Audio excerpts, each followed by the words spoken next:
이 동영상은 원디리움 덕분에 만들어졌습니다. 여러분의 주소는 무엇입니까? 단순히 집 번호나 거리 이름만을 말하는 것이 아닙니다.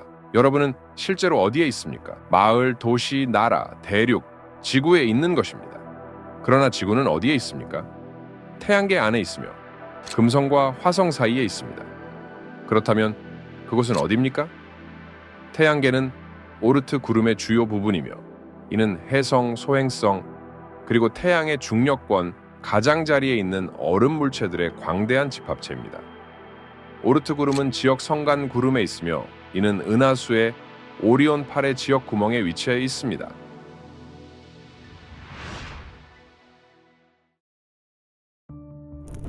은하수는 나선형 은하로 수백만에서 수십억 개의 별들이 밝은 은하 중심을 중심으로 회전하고 있으며 그 중심에는 거대한 초대질량 블랙홀이 있습니다.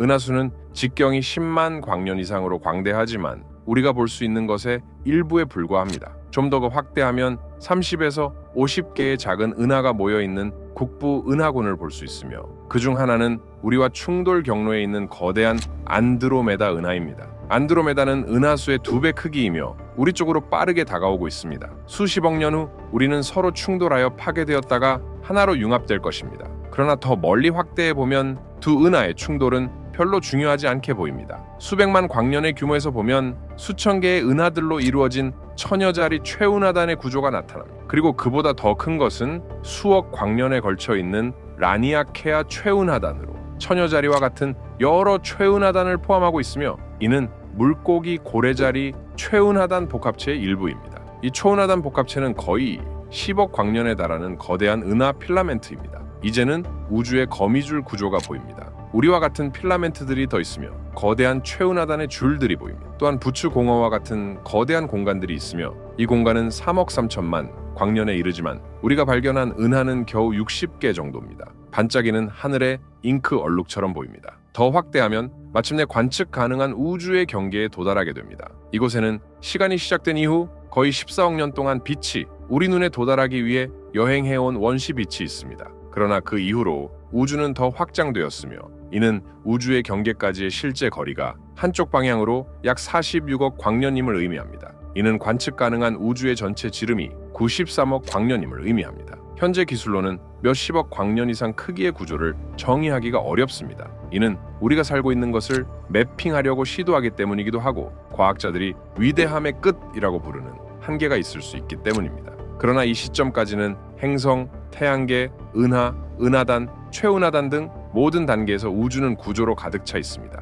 그것은 무작위적이고 혼란스러운 혼돈이 아닙니다. 그것은 조직되어 있는 것처럼 보입니다. 그러나 우주는 뜨겁고 밀도가 높은 입자 숲으로 시작되었습니다. 왜 그것이 구조를 이루게 되었을까요? 왜 그 뜨거운 숲은 어떤 부분은 아름답고 휘몰아치는 별의 팔로 가득 차 있는 우주로 진화했으며 다른 부분은 불모의 사막이 되었을까요? 그리고 더 중요한 것은 우리는 그것을 어떻게 알게 되었을까요? 우리는 이 채널을 어떻게 시작했을까요? 우선 우주의 첫 순간들에 대한 많은 연구와 심도 있는 탐사를 통해서였습니다. 그리고 그 과정에서 중요한 역할을 한 것은 교육 구독 서비스인 원디리움입니다. 이는 과장이 아닙니다. 원디리움은 이전에 Great Courses Plus라고 불렸으며 대학 수준의 강의를 제공하는 서비스였지만 이제는 더 많은 콘텐츠를 포함하도록 확장되었습니다. 여행기와 튜토리얼에서 장편 다큐멘터리까지 원드리움은 여러분을 더 똑똑하게 만들 수 있는 모든 고품질의 즐거운 콘텐츠를 제공하는 최고의 장소입니다. 이에 훌륭한 예 중 하나는 션 캐럴의 뛰어난 강의 시리즈 어두운 물질, 어두운 에너지입니다. 저는 현재 3번째 듣고 있지만 매번 새로운 것을 배웁니다. 24개의 30분짜리 우주론 강의가 있으며 최고의 과학 커뮤니케이터가 강의합니다. 예를 들어 이 강의는 제가 인플레이션 이론의 논리적 배경을 이해하는 데 큰 도움이 되었습니다. 정말 뛰어난 강의입니다. 저는 이 채널이 존재하지 않았을 것이라고 말할 때 과장하지 않습니다. 이것은 최고의 교육 구독 서비스입니다. 그리고 그들은 시청자들에게 무료 체험이라는 훌륭한 제안을 제공하고 있습니다. 그러니 wondrium.com/historyoftheuniverse로 가셔서 제가 받은 훌륭한 교육을 받으세요. 원드리움이 유튜브에서의 교육을 지원해 주셔서 감사합니다. 우주 지도를 그리다 1502년 니콜라우스 코페르니쿠스는 파도바에서 의학을 공부하고 있어야 했습니다. 파도바는 유럽에서 의학 교육의 중심지였으며 모든 최고의 교사와 학생들이 모여 병을 치료하는 법을 배웠습니다. 그러나 니콜라우스는 다재다능한 인물로 의학을 배우는 동시에 아리스토텔레스, 플루타르코스, 플라톤의 저서를 읽으며 톨레미의 이론에서 결함을 발견했습니다. 학위를 마친 후 그는 고향 폴란드로 돌아와 아버지를 위해 의사로 일했습니다. 하지만 그는 우주나 우리의 위치에 대한 생각을 잊지 않았습니다. 그리고 10년 후 그는 이제는 널리 알려진 이론을 담은 소책자를 작성했습니다. 우리는 우주의 중심에 있지 않다. 지구는 태양을 중심으로 다른 모든 행성들과 함께 공전합니다. 우리는 특별하지 않습니다. 니콜라우스는 이 이론이 일으킬 파장을 알고 있었기 때문에 바로 출판하지 않았습니다. 그는 70세가 넘은 후 어떤 이들은 그가 실제로 죽음의 침대에 누워 첫 인쇄본을 승인했다고 말합니다. 이 책이 마침내 세상에 나왔고 그것은 과학, 천문학, 철학, 종교의 기초를 흔들었습니다. 우리 지구가 단지 여러 행성 중 세 번째 행성에 불과하다는 이단적인 개념이었습니다. 당시에는 충격적인 생각이었지만 그것은 더 큰 깨달음의 시작에 불과했습니다. 만약 우리가 단지 임의의 별을 공전하는 어떤 행성에 불과하다면 그것은 우리를 무엇으로 만드나요? 특별하지 않습니다. 처음에는 슬픈 깨달음이지만 더 깊이 생각해보면 그것은 무한한 가능성의 세계를 열어줍니다. 만약 우리가 특별하지 않다면 그 밖에는 무엇이 있을까요? 다른 곳에 누가 있을까요? 그것을 발견할 수 있는 가능성이 열립니다. 코페르니쿠스의 원리로 알려진 이 생각은 이제 현대 우주론의 기초가 되었으며 두 가지 관련된 원칙이 있습니다. 1. 지구는 특별하지 않다. 우리는 우주에서 어떤 특권적인 위치를 점유하고 있지 않다. 2. 따라서 지구에서의 관측은 다른 어느 곳에서도 상대적으로 대표적이어야 한다. 하지만 이것이 사실일까요? 현대의 한 발견이 이를 뒷받침했습니다. 그것은 우주 마이크로파, 배경 복사 CMBR의 발견이었습니다. 흐릿한 배경 잡음이 하늘을 가득 채우며 어느 방향을 보아도 마찬가지입니다. 아무리 강력한 망원경으로 하늘에 아무것도 없는 부분을 확대해도 항상 거의 동일한 파장을 가진 미약한 마이크로파 복사를 감지할 수 있습니다. 우주가 시작된 지 얼마 되지 않아 양성자가 전자를 포획하여 맑은 기체로 변했을 때 방출된 이 복사는 어디에나 존재합니다. 이 점에서 우리의 우주는 분명히 특별하지 않습니다. 어느 방향을 보든 우주의 온도는 약 섭씨 2.7도 켈빈입니다. 은하수 근처의 우주 공간에 떠 있든 먼 메투셀라를 지나 있든 빈 공간의 평균 온도는 거의 동일합니다. 그러나 이 점에는 명백한 문제가 있습니다. 고성능 망원경이 필요하지도 않습니다. 우리의 우주 주소는 거대한 구조물들로 가득 차 있습니다. 은하, 최은하단, 수억 광년에 걸쳐 있는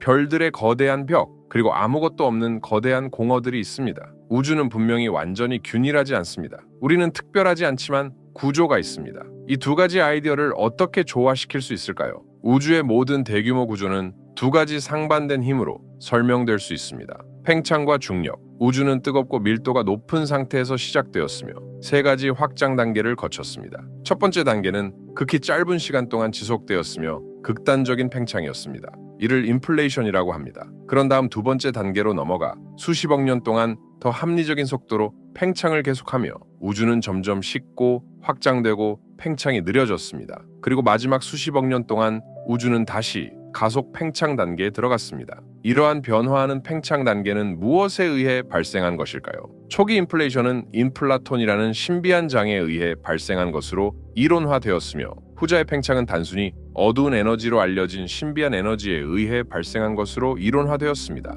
하지만 확실한 것은 우리는 중력의 존재에 대해 확신하고 있다는 것입니다. 중력은 질량이 뭉치는 경향을 가지며 수십억 년 동안 빠르게 가속하는 팽창과 싸워왔습니다. 초기 우주의 한 부분이 약간 더 밀도가 높아지면 그 과밀 영역은 더 많은 물질을 끌어들이게 되며 그 결과 더 많은 질량을 가지게 되고 따라서 중력이 더 강하게 작용하여 더 많은 물질을 끌어모았습니다. 먼지와 가스 구름이 별이 되었고 그 별들이 은하로 뭉치고 그리하여 점점 더 큰 구조물들이 형성되었습니다. 이것은 중력이 기본적인 수준에서 중력이 하는 일을 하고 있는 것입니다. 문제는 해결되었습니다. 하지만 완전히 해결된 것은 아닙니다. 왜냐하면 이 과정을 완전히 균일한 우주에서 시작할 수 없기 때문입니다. 최초의 과밀 영역은 어디에서 왔을까요? 현재 우리가 가지고 있는 최고의 답은 1980년대 후반 우주 망원경이 발사되면서 시작되었습니다. 그리고 더 높은 해상도로 우주의 전체를 지도화하기 위한 경쟁이 시작되었습니다.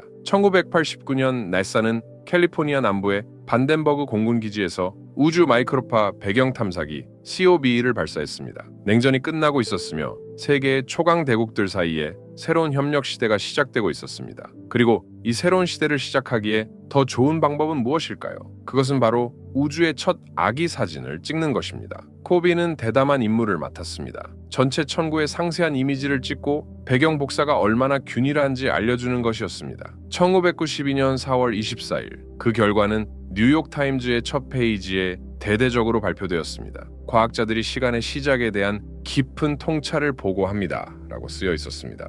매우 작았으면 10만 분의 1 정도의 차이였지만 존재했습니다. 이 놀라운 결과는 2006년에 노벨 물리학상을 수상하게 되었으며 노벨위원회는 이를 정밀 과학으로서의 우주론의 탄생으로 인정했습니다. COB의 성공은 나이사가 2001년에 또 다른 망원경을 발사하도록 이끌었습니다. 이는 윌킨슨 마이크로파 비등방성 탐사기 WMAP였습니다. WMAP는 우주 망원경의 놀라운 능력을 다시 한번 증명했으며 모호한 점일도와 과밀 영역 대신에 WMAP는 세부 구조를 밝혀냈으며 패턴이 나타나기 시작했습니다. 그리고 2009년에 유럽 우주국 ESA은 플랑크 위성을 발사하여 이 아기 우주에 더 나은 사진을 얻기 위해 또 다른 단계를 밟았습니다. 각 실험이 이어지면서 같은 원리가 계속해서 증명되었습니다. 초기 우주에는 작은 변동이 있었으며 팽창에 의해 늘어나고 중력에 의해 뭉쳐져 오늘날 우리가 보는 구조를 형성하게 되었습니다. 그리고 수십 개의 다른 실험, 망원경, 위성들이 새로운 부분들을 발견하고 지도화하고 있습니다. 지구에서 우주를 지도화하는 최고의 망원경 중 하나는 슬론 디지털 스카이 서베이입니다. 뉴멕시코의 한산에 위치한 이 망원경은 독특한 방식으로 하늘 전체의 지도를 만듭니다. 우선 천문학자들은 일반적인 광학 이미지를 촬영합니다. 그런 다음 이 이미지에 있는 별, 은하 또는 다른 천문학적 물체 각각을 위한 정확한 구멍이 뚫린 알루미늄 판을 만듭니다. 그런 다음 이 판의 각 구멍에서 광섬유 케이블을 분광기까지 연결하여 별의 색을 확인하고 따라서 그 별이 얼마나 멀리 있는지 얼마나 빠르게 움직이는지 알아냅니다. 이러한 무지개 수집 알루미늄판은 각각 독특한 우주의 단면을 포착합니다. 지금까지 10,000개 이상의 판이 뚫렸습니다. 다양한 조사 결과를 결합함으로써 천문학자들은 라니아케아라는 우리 지역 최운하단을 정의하는 데 성공했습니다. 이것이 우리의 집입니다. 중력에 의해 함께 묶인 수천 개의 은하 그룹입니다. 그리고 우리의 우주 지도에는 더 많은 환상적인 장소들이 가득합니다. 물론 우리 지역 은하 그룹에서부터 버고, 비을고, 최운하단이 이어져 있으며 이 최운하단의 촉수는 켄타우루스, 센타우루스, 최운하단과 연결됩니다. 그 너머에는 페르스피시스, 페르스피시스, 최운하단과 10억 광년에 걸쳐 있는 남극벽, 사우스폴 월이 있습니다. 그리고 슬론 거대 벽, 슬로원 그레이트 월은 다른 방향으로 약 10억 광년에 걸쳐 있는 동등하게 거대한 구조물입니다. 그리고 어떤 천문학자들은 은하수와 라니아케아의 큰 부분이 실제로 또 다른 초대형 공허 내에 위치해 있다고 믿고 있습니다. 이 공허는 KBC 공허라고 알려져 있으며 지름이 거의 20억 광년에 이르는 것으로 제한되었지만 그 존재는 여전히 뜨겁게 논쟁 중입니다. 그러나 이러한 구조물들조차도 최근의 발견에 의해 왜소하게 보입니다. 거대한 아크 자이언트 아크는 2021년에 발견되었으며 약 90억 광년 떨어져 있습니다. 이 아크는 약 31억 광년의 길이를 가지며 관측 가능한 우주의 3.5%를 차지하는 것으로 생각됩니다. 이 거대한 구조는 실제로 우주의 가장 큰 규모에 대한 우리의 가정을 도전합니다. 만약 여러분이 모든 것을 확대해서 보면 필라멘트들이 벽과 클러스터로 연결되며 그 사이에 큰 공허들이 매달려 있는 패턴이 나타납니다. 우주의 거미줄입니다. 그러나 수학적으로 이 거미줄의 구조는 무엇일까요? 그것은 고기공처럼 빈 공간의 수프 속에 물질 덩어리들이 있는 것일까요? 아니면 비스듬히 배열된 팬케이크처럼 물질이 배치된 것일까요? 또는 세 번째로 더 정확한 비유가 있을까요? 놀랍게도 우리 우주의 대규모 구조가 어떤 주방 비유와 가장 유사한가라는 이 겉보기에 우스꽝스러운 질문에 대한 대답은 수십 년 동안 우주론 분야를 사로잡았습니다. 진실, 자부심, 그리고 노벨상들이 걸려 있었습니다. 가장 큰 규모에서 우주는 고기 공수프, 벌집 또는 스펀지와 같은가? 우주 구조의 끝에서 구소련의 원자력 프로그램에서 경력을 쌓은 베테랑이 모스크바의 사무실에서 우주를 고민하고 있습니다. 우주의 대규모 구조는 어떻게 형성되었을까? 그는 스스로에게 묻습니다. 그의 고민은 점심을 생각나게 할 수도 있습니다. 반대편 세계에서는 온화한 성격의 캐나다인이 프린스턴의 사무실에서 우주를 고민하고 있습니다. 작은 입자들이 어떻게 거대한 은하가 되는가? 마찬가지로 배고프게 만드는 생각들입니다. 그래서 그는 잠시 휴식을 위해 군의 식당으로 내려갑니다. 이 미국의 천문학자의 이름은 짐 피버스입니다. 그는 결국 물리 우주론에서 이론적 발견으로 2019년 노벨 물리학상을 수상하게 됩니다. 그는 미국 학파의 다른 사람들과 함께 우주의 물질이 저밀도 수프 속의 고기, 공처럼 조직되어 있다고 믿었습니다. 물질은 물질을 끌어들이고 그 결과 더 많은 질량을 끌어모아 대략적으로 구형으로 뭉쳐져 저밀도 지역들을 남깁니다. 이것은 아래에서 위로의 접근 방식이었습니다. 대규모 구조는 더 작은 구조들이 뭉쳐져 형성됩니다. 한편 철의 장막 뒤에서 소련의 천문학자들은 그들만의 이론을 개발하고 있었습니다. 야코브 젤도비치는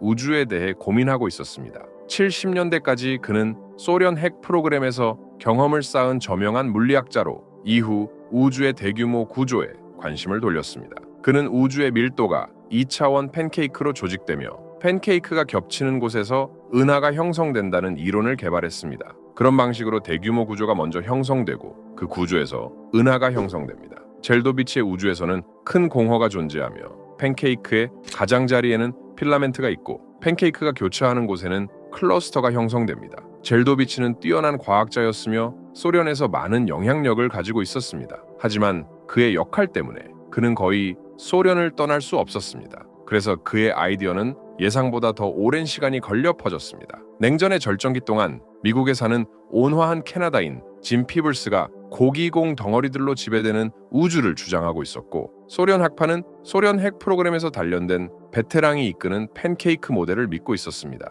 고기공 대 팬케이크, 두 사람 사이에 적대감의 증거는 없지만 확실한 데이터가 없었기 때문에 각자는 자신의 믿음을 고수했습니다. 하지만 다행히도 그들 사이에 예상치 못한 중재자가 있었습니다. 마틴 리스, 영국의 천문학자로 언젠가는 영국의 천문학 왕실 고문이 될 사람이었습니다. 그는 미국 학파와 소련 학파 사이에서 일종의 중재자 역할을 했습니다. 영국은 미국이나 소련보다 어떤 회의에 참석할 수 있는 허용 범위가 더 넓었습니다. 그래서 리스의 박사후 과정 학생인 켄터키 출신의 리처드 갓는 슬론 디지털 스카이 서베이 SDSS와 같은 후속 실험의 결과를 더 잘 설명하는 세 번째 이론을 개발했습니다. 고트는 1977년에 소련의 일환이었던 에스토니아에서 열린 회의에서 젤도비치를 만났습니다. 그리고 이 만남과 관측의 발전이 우주에 대한 새로운 이해로 이어졌습니다. 고트는 자신의 책 Cosmic Web,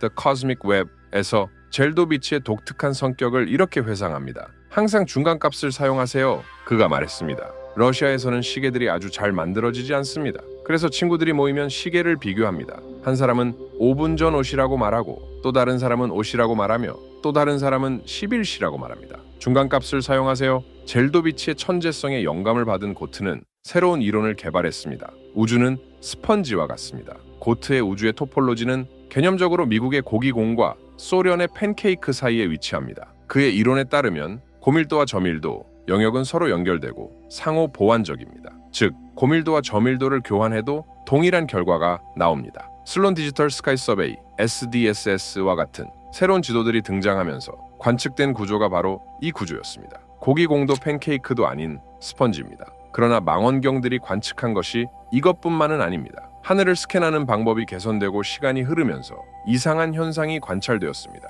일부에서는 이것을 위대함의 끝이라고 부릅니다.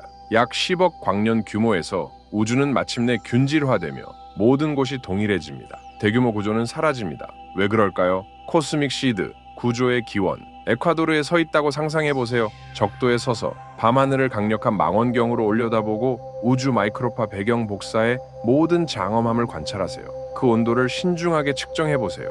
이제 적도의 반대편에 있는 인도네시아로 날아가 다시 하늘을 올려다보세요. CMBR의 온도를 신중하게 측정하면 에콰도르에서 측정한 온도와 일치할 것입니다. 각 지점에서 나온 빛은 약 140억 년 동안 당신에게 도달하기 위해 여행했을 것입니다. 이는 그 지점들이 이제 280억 광년 떨어져 있다는 것을 의미하지만 그 사이에 공간이 팽창했기 때문에 실제로는 그보다 훨씬 더 멀리 떨어져 있습니다. 하지만 우주의 나이는 약 13억 800년에 불과합니다. 간단히 말해서 인도네시아에서 본 빛이 에콰도르에서 봄빛에 도달할 시간이 충분하지 않았습니다. 그런데 어떻게 그들이 똑같은 온도에 합의할 수 있었을까요? 서로 열역학적으로 소통할 수 없었을 텐데 어떻게 그들이 온도를 알 수 있었을까요? 우연의 일치라고 생각할 수 있을까요? 그래서 하늘에 다른 두 무작위 지점을 선택해 봅니다. 그것들도 온도가 10만 분의 1 차이로 일치할 것입니다. 이것이 바로 지평선 문제의 Horizon Problem입니다.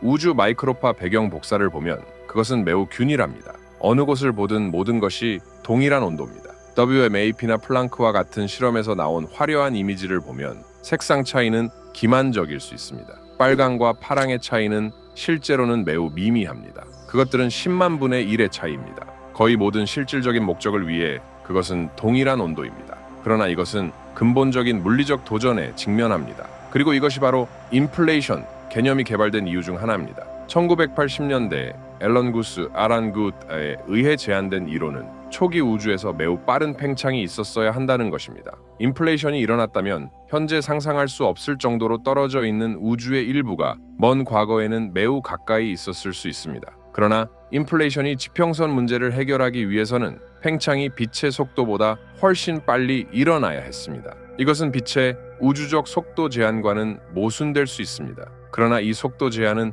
우주 내의 물질과 에너지에만 적용됩니다. 공간 자체는 속도 제한을 지킬 필요가 없습니다. 실제로 우주의 팽창 속도 때문에 오늘날의 공간은 여전히 빛보다 빠르게 팽창하고 있습니다. 150억부터 200억 광년 이상 떨어져 있는 두 은하는 빛보다 빠르게 서로 멀어지고 있을 것입니다. 이 말은 인도네시아에서 본 우주의 부분과 에콰도르에서 본 우주의 부분이 과거에 훨씬 더 가까이 있었다는 것을 의미합니다. 너무 가까워서 기본적으로 동일한 온도로 평형을 이룰 수 있었고 우리가 하늘을 볼 때 보이는 균일한 안개를 초래했습니다. 물론 인플레이션은 엄청난 주장입니다. 이를 뒷받침하기 위해서는 엄청난 증거가 필요합니다. 하지만 이 이론에 대한 결정적인 관측 증거는 아직 불확실합니다. 그럼에도 불구하고 간접적인 증거가 계속해서 쌓이고 있어 인플레이션은 매력적인 이론이 됩니다. 우리가 아는 바에 따르면 인플레이션이 일어난 우주는 균질해야 하며 큰 규모에서는 우리 우주가 그렇습니다. 인플레이션 우주는 또한 평평해야 하며 우리의 우주도 그렇게 보입니다. 이 평평함은 차원의 수가 아니라 우주의 밀도와 에너지의 효과를 의미합니다. 우주론자들은 두 가지 독립적인 방법으로 우주의 모양을 측정할 수 있습니다. 먼저 그들은 우주에 있는 모든 질량과 에너지를 모두 합산하고 임계 에너지 밀도, 우주가 평평할 때의 밀도로 나눕니다. 그리고 그들은 각도를 측정함으로써 지리학적으로도 그것을 측정할 수 있습니다. 지구와 같은 양의 곡률을 가진 구형에서 그려진 삼각형은 각도가 180도보다 큰 값을 가집니다. 우주의 3차원 기하학은 이것이 더 많은 물질을 포함할 경우 닫힌 상태가 될 것입니다. 결국 중력이 모든 것을 끌어당겨 큰 압축, 빅 크런치를 초래할 것입니다. 물질이 적은 우주에서는 팽창이 영원히 계속될 것이며 공간은 쌍곡선 상태가 될 것입니다. 그것은 도넛의 내부 표면과 같을 것입니다. 평평한 우주에서는 직선과 각도가 이해됩니다. 삼각형의 각도는 180도를 더합니다. 두 가지 실험 결과 모두에서 우리가 가지고 있는 것이 평평한 우주라는 결과가 나왔으며 이는 인플레이션 이론에 또 다른 점수를 줍니다. 따라서 이것은 이 이론에 대한 강력한 증거입니다. 하지만 인플레이션이 어떻게 작용하여 우리가 보는 우주를 만들었을까요? 거의 완벽한 균질성을 가진 우주, 그러나 완전히 완벽하지는 않은 우주 말입니다. 우주의 첫 순간들의 여파를 보여주는 아기 사진, 즉 우주 마이크로파 배경 복사에서 많은 것을 얻을 수 있습니다. 그러나 CMBR 빅뱅 이후 약 38만 년 후에 방출된 것, 이전의 것은 모든 것이 너무 뜨거워 빛이 직선으로 여행할 수 없었던 사실로 인해 가려져 있습니다. 흥분된 전자들이 길을 막아섰습니다. 그리고 인플레이션은 우주의 탄생 직후 극히 짧은 시간 내에 일어났어야 했습니다. 그래서 거의 38만 년의 물리학이 3도의 복사에 의해 가려져 있습니다. 초기 CMBR에서 관찰된 초기 변동은 어디에서 온 것일까요? 나무를 가리키며 그것이 씨앗에서 자랐다고 설명하는 것은 쉽지만 그 씨앗은 어디에서 왔을까요? 빈 상자를 상상해 보세요. 뚜껑을 닫아 빛이 들어오지 못하게 하세요. 펌프를 사용해 공기를 모두 빼내고 밀봉하세요. 절대 0도로 식히세요. 납으로 절여내 방사선이 침투하지 못하도록 하세요. 이 상자는 비어 있습니까? 아닙니다. 우주는 본질적으로 시끄러운 곳입니다. 진정으로 비어 있는 공간은 존재하지 않습니다. 그 상자 안에 물질이 없다고 해도 공간은 항상 다른 위치에 다른 값을 가진 양자장으로 가득 차 있습니다. 이러한 장 중 일부는 힉스장과 같이 물질의 질량을 부여합니다. 다른 장, 예를 들어 전자기장은 물질의 전하를 부여하고 빛을 전달합니다. 초기 현대 물리학의 발견 중 하나는 하이젠베르크, 아인슈타인, 플랑크와 같은 인물들에 의해 우주의 본질적인 불확실성이었습니다. 가장 작은 규모에서 불확실성이 존재하며 이는 양자장의 희미한 버즈로 나타납니다. 양자 수준에서 비어있는 공간조차 양자장으로 가득 차 있으며 그 값이 무작위로 변합니다. 하지만 이것이 우주의 대규모 구조에 왜 중요한 것일까요? 이 질문에 답하기 위해 우리는 처음으로 돌아가야 합니다. 관측 가능한 우주는 뜨겁고 밀도가 높고 아주 작았습니다. 미세한 양자 변동도 끌어오르는 에너지장의 패치워크에서 아주 작은 차이로 존재했습니다. 오늘날에도 작은 규모에서는 여전히 존재합니다. 그러다 갑자기 극적으로 인플레이션이 일어났습니다. 관측 가능한 우주는 극히 짧은 시간 내에 26 자릿수만큼 빠르게 팽창했습니다. 이런 극단적인 변화를 설명하기는 어렵습니다. 우리는 우리의 머릿속에서 이 폭발의 규모를 적절하게 떠올릴 수 있는 단어가 없습니다. 26 자릿수는 1mm 너비의 모래알이 1 세틸리언 미터로 팽창하는 것입니다. 이는 약 1억 광년 라니아케아의 규모와 맞먹는 거리입니다. 그리고 이 폭발의 강도는 엄청났습니다. 관측 가능한 우주는 10억의 세제곱에서 33의 세제곱으로 팽창했습니다. 모든 실질적인 목적을 위해 이 팽창은 즉각적이었습니다. 이렇게 해서 인플레이션은 진공의 양자 잡음을 진정한 밀도 차이로 증폭시켰습니다. 따라서 중력은 별, 은하, 최은하단, 그리고 필라멘트로 질량을 모으는 매력을 발휘할 수 있었습니다. 이러한 변동은 최초의 씨앗이 되었을 것입니다. 상상할 수 없을 정도로 작은 양자 변동이 수백만 광년에 이르는 거대한 은하간 필라멘트의 조상이 되었고 작은 도토리가 거대한 숲으로 자라난 것입니다. 하지만 이것이 이야기의 끝은 아닙니다. 인플레이션이 완료된 후 우주는 계속 팽창하고 냉각되었지만 여전히 극히 뜨겁고 밀도가 높았습니다. 만약 우주의 대규모 구조가 순전히 양자 변동의 팽창에 의해 형성되었다면 모든 것이 상당히 무작위로 분포되었을 것으로 예상됩니다. 실제로 은하 집단을 관찰하고 각 은하가 다른 은하와 얼마나 떨어져 있는지 물으면 단순한 관계와 규칙적인 클러스터링을 볼 수 있어야 합니다. 은하들은 중력의 응집 효과로 인해 상당히 가까이 있을 가능성이 큽니다. 따라서 두 은하가 더 큰 거리에 떨어져 있는 경우를 찾기가 점점 더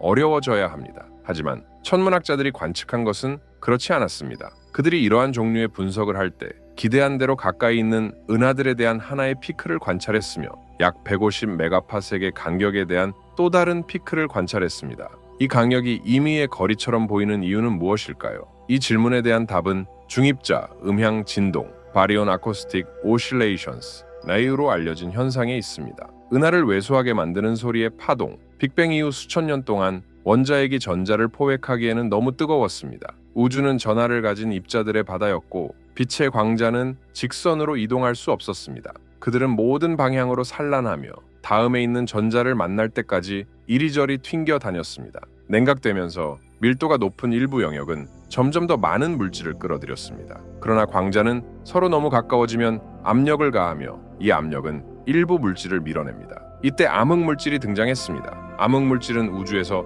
일반 물질보다 5배 더 많습니다. 암흑물질은 여전히 우주에서 지배적인 중력 역할을 합니다. 별, 은하, 필라멘트로 이루어진 우주의 거미줄은 실제로 암흑물질의 거미줄이며 일반 물질은 그 뒤를 따르고 있습니다. 암흑물질은 우주의 중력의 약 85%를 차지하며 따라서 은하 형성에서 별 클러스터링 및 중력 렌즈 현상에 이르기까지 모든 것이 그 특성에 의해 결정됩니다. 그럼에도 불구하고 우리는 그것이 실제로 무엇인지 여전히 알지 못합니다. 우리가 아는 것은 암흑물질이 중력적으로 상호작용하지만 전자기력, 빛이나 다른 기본 힘의 영향을 받지 않는다는 것입니다. 따라서 초기 우주에서 밀집된 덩어리가 형성되기 시작하면 광자는 결국 너무 많이 압축되어 플라즈마의 격렬한 파동으로 분출되며 일부 일반 물질 중입자라고도 한물 운반하지만 암흑물질은 중심에 남아 있습니다. 연못에 던져진 자갈을 상상해 보세요. 중앙에 스플래시와 그 다음에는 동심원의 물결이 있습니다. 이제 약간 다른 시간에 100만 개의 자갈이 던져졌다고 상상해 보세요. 그것은 스플래시 물결 그리고 그 링들이 상호작용하는 영역들의 복잡한 혼합을 만들어낼 것입니다. 이것이 인플레이션 후 우주의 상태였습니다. 그러나 우주는 냉각되고 있었습니다. 그리고 우주가 3000 켈빈에 도달하자 양성자가 전자를 포획할 수 있었고 단계가 변경되었습니다. 끓어오르는 불투명한 플라즈마 대신 투명한 가스가 되었습니다. 우주가 투명해지는 순간 우주 마이크로파 배경 복사가 탈출했습니다. 그리고 팽창하는 링들이 갑자기 멈췄습니다. 왜냐하면 물질을 운반하던 광자들이 더 이상 그 물질과 결합되지 않았기 때문입니다. 광자는 직선으로 돌진하며 그가 도달한 거리에 고정된 링을 남겼습니다. 그래서 그 거리가 150 메가파섹이며 이는 은하분리 그래프에서 두 번째 피크가 나타나는 정확한 지점입니다. 이것은 천문학자들이 CMBR 룰을 넘어서서 그것의 겉보기, 무작위 분포에서 패턴을 해독함으로써 볼 수 있는 방법 중 하나입니다. 암흑물질은 이 이야기의 중심이며 그 뒤에 이어진 우주의 구조화의 중심이 됩니다. 실제로 많은 면에서 암흑물질은 우주의 이야기에서 진정한 주인공입니다. 그리고 20세기 중반까지 거의 완전히 감지되지 않았습니다. 1933년에 젊고 야심찬 스위스 천문학자 프리츠 츠비키 프리츠 즈위키는 은하에서 별들의 속도에 대해 이상한 점을 발견했습니다. 그는 은하단의 질량을 측정하는 두 가지 독립적인 방법이 일치하지 않는 것을 관찰했습니다. 별을 모두 합산하여 그들의 질량을 더하면 은하단의 속도를 통해 질량을 계산할 때보다 10배 적은 수치가 나왔습니다. 그는 엄청난 양의 보이지 않는 질량이 있어야 한다고 결론지었습니다. 그 후 30년 이상이 지난 후에야 추가적인 증거가 나타났습니다. 개척적인 천문학자 베라 루빈은 나선 은에 주목했습니다. 은하 중심주의를 도는 별들의 운동을 예측할 때 천문학자들은 항상 세 가지 가정을 했습니다. 하나, 중력은 거리와 질량에 따라 달라집니다. 두 개체가 더 가깝고 더 질량이 클수록 중력이 더 강하게 작용합니다. 둘, 나선 은하는 매우 밝은 중심 영역에 대부분의 별이 모여 있습니다. 셋, 은하의 가장자리에서 별들은 중력이 덜 작용하기 때문에 더 느리게 이동할 것입니다. 이는 우리의 태양계와 유사합니다. 대부분의 질량이 태양에 포함되어 있기 때문에 수성, 금성, 지구와 같은 가까운 행성들은 토성, 천왕성, 해왕성과 같은 가스 거인들보다 훨씬 더 빠르게 움직입니다. 따라서 베라 루빈이 근처에 나선 은하에서 별들의 속도를 관찰했을 때의 놀라움을 상상해 보세요. 그녀는 속도와 거리 사이의 관계가 그래프의 직선으로 나타나는 것을 발견했습니다. 태양계처럼 행동하는 대신 나선 은하의 가장자리에서 별들이 중심에 있는 별들만큼 빠르게 이동하고 있었습니다. 그래서 천문학자들이 암묵적으로 가정했던 네 번째 숨겨진 가정이 있었으며 루빈은 이를 명확히 했습니다.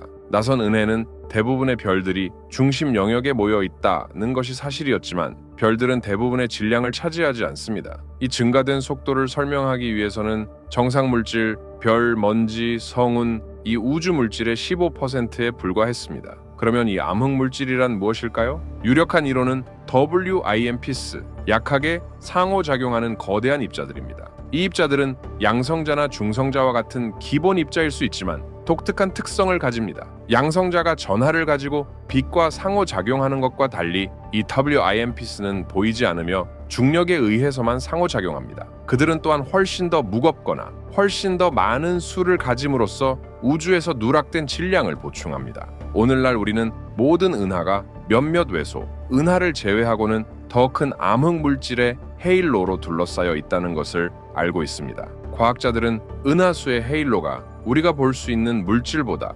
15배 더 확장될 수 있다고 추정합니다. 이 입자들에 대한 탐색, 스위스에 있는 대형 강입자 충돌기 Large Hadron Collider와 같은 입자 충돌기, 남극의 거대한 귀족 가스 탱크 등에서는 아직 YMP 이론에 대한 확실한 증거를 발견하지 못했습니다. 하지만 과학자들은 희망적입니다. 왜냐하면 암흑물질은 우주의 대규모 구조에 대해 많은 것을 설명해주기 때문입니다. 그것은 모든 것을 설명합니다. 중입자 충격파의 메아리, 은하들의 속도, 클러스터링의 패턴, 우주 전반의 구조 성장에서 우리가 보고 존재하는 정상 물질은 단지 작은 역할을 담당합니다. 우주를 구성하는 주된 역할은 이 신비한 보이지 않는 물질에 있습니다. 그리고 그리하여 미세한 양자 변동, 은하를 왜소하게 만드는 소리의 파동, 그리고 마침내 거대한 암흑 물질의 조수로부터 우리의 거미줄 우주가 탄생했습니다. 문제 해결? 아직은 아닙니다. 그곳에는 더 많은 구조적 미스터리들이 있습니다.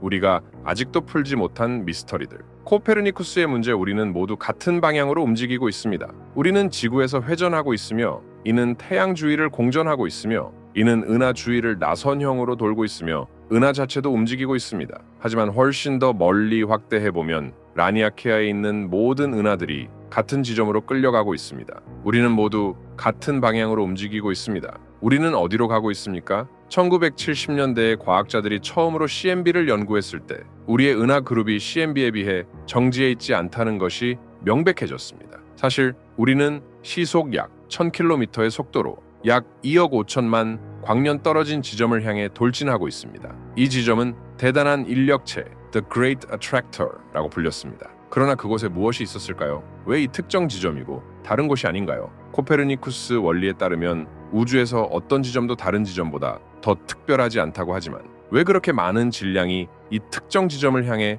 움직여야 했을까요? 우리는 그 당시 알지 못했으며 여전히 확실하지 않습니다. 하나의 도전 과제는 우리가 가고 있는 어떤 것이 우리 자신의 은하 중심을 통해 봐야 했기 때문에 관찰하기 어려웠다는 것입니다. 은하 피하는 영역으로 알려진 지역이며 이는 성간 먼지에 의해 우리의 시야가 가려진 곳입니다. 하지만 우리는 엑스레이로 그것을 볼 수 있었으며 이 방법은 노마, 클러스터로 알려진 은하 집단을 밝혀냈습니다. 하지만 이것만으로는 관찰된 은하 흐름을 설명하기에 충분하지 않았습니다. 그래서 과학자들은 대단한 인력체를 관찰하고 놀라운 결론에 도달했습니다. 그것은 더 큰 질량의 원천을 향해 스스로 움직이고 있습니다. 6억 5천만 광년 떨어진 곳에 거대한 최은하단이 숨어 있었습니다. 10억 광년 동안 가장 큰 최은하단입니다. 이는 샤플리 최은하단, 샤플리 슈퍼 클러스터로 알려져 있으며 거의 만 개의 은하수 질량을 포함하고 있습니다. 그러나 그것이 끝이 아니었습니다.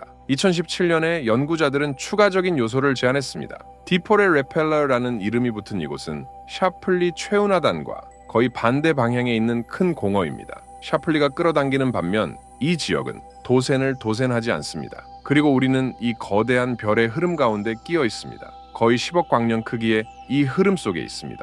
이것은 매우 거대하게 보일 수 있지만 이는 우주의 대규모 지도에서 나타나는 구조적 특이성의 시작에 불과합니다. 2000년대 초에 밝혀진 오랜 미스터리 중 하나는 우주의 균일성에 대한 가정과 관련이 있었습니다. 문제는 매우 간단합니다. 만약 당신이 CMBR의 구를 4개 또는 8개로 나누면 오른쪽 위 부분이 평균적으로 왼쪽 아래 부분보다 더 뜨겁습니다. 이 효과는 하늘을 더 많은 조각으로 나누면 사라집니다. 그러나 4분극과 8분극에서는 뜨거운 부분과 차가운 부분 사이의 선의 각도가 거의 정확하게 태양계의 평면과 일치합니다. 이 결과는 매우 이상해서 천문학자들은 이를 악의 축이라고 불렀습니다. 왜냐하면 이것은 우주에 대한 가장 기본적인 아이디어를 깨뜨릴 수 있기 때문입니다. 왜 우주의 배경이 우리의 태양계와 일치해야 할까요? 우리는 모릅니다. 아무도 모릅니다. WMAP 망원경의 수석 과학자인 찰스 베넷은 이 현상을 우연으로 간주합니다. 그는 뉴사이언티스트와의 인터뷰에서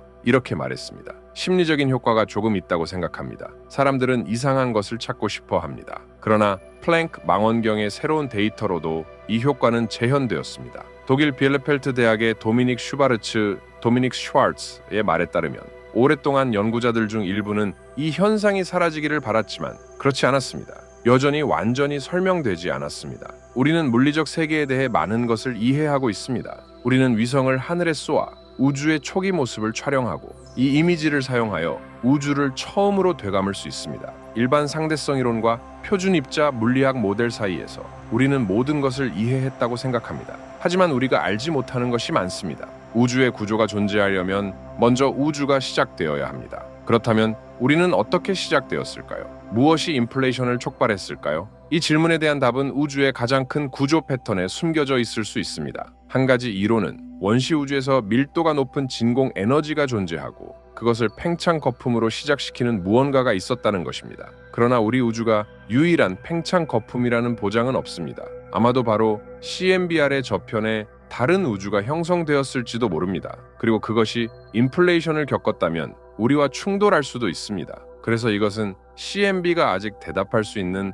큰 미스터리 중 하나입니다. 다른 거품 우주와의 충돌로 인한 하늘의 큰 점들. 우리는 아직 아무것도 보지 못했지만 멀티버스 이론에 대한 증거를 찾을 방법조차 과학자들을 흥분하게 합니다. 당신은 어디에 있습니까? 관측 가능한 우주, 라니아케아, 처녀자리 최은하단, 로컬 그룹, 은하수, 오리온 8, 로컬 캐비티, 로컬 성간 구름, 오르트 구름, 태양계, 지구 모든 규모에서 구조가 있으며 질서가 있습니다. 이 구조는 단순한 원칙들, 암흑 물질이 지배하는 중력과 현재는 암흑 에너지에 의해 주도되지만 한때는 인플레이션의 결과였던 팽창에 의해 지배됩니다. 그리고 이러한 원칙들은 물질과 에너지를 거대한 아름다운 구조로 바꾸어 놓습니다. 우주 마이크로파 배경 복사에 따뜻한 빛에 물들어 있습니다. 코페르니쿠스, 샤플리, 츠비키, 루빈, 젤도비치, 피블스, 고트 이 모든 과학자들과 그들을 지원한 팀들이 지금까지 우리를 이끌어왔습니다. 그들의 비밀을 밝히는 데 있어 이 모든 것에도 불구하고 여전히 미스터리가 있습니다. 저 바깥에 별들 속에 쓰여 있는 미스터리들이. 여기까지 왔는데 혹시 이 다른 우주 다큐멘터리를 보지 않으셨나요? 저는 절대 놓치지 않을 겁니다. 에이,